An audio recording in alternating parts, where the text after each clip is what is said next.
Cancer of the cervix. So, risk factors. Women who become sexually active in their teens, having multiple sex partners, history of STDs, and women who smoke. So here's a picture here of a healthy cervix, and then you have the one on the right. That is the one that has the cancer, and you can see the differences there.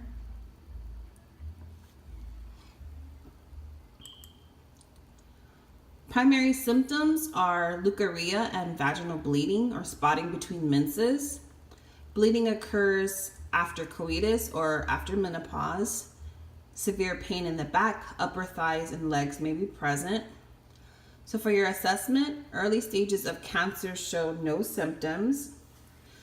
You want to observe sanitary pads for abnormal vaginal discharge, and you want to note the number and saturation of the perineal pads.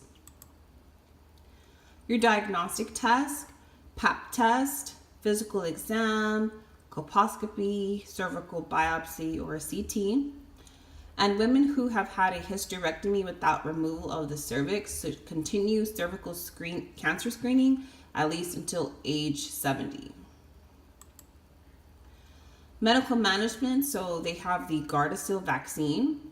This reduces the incidence of cervical cancer.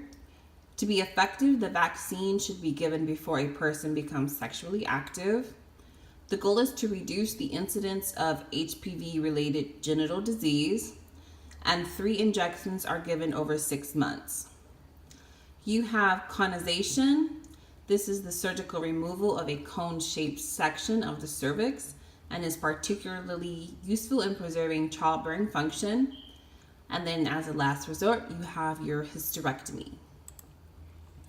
So your nursing interventions and patient teaching, you want to assess the skin for impairment, position the patient comfortably, educate and encourage patients to have a yearly pap test, and encourage patients to seek prompt medical assistance for any abnormal vaginal exudate. And that is cancer of the cervix.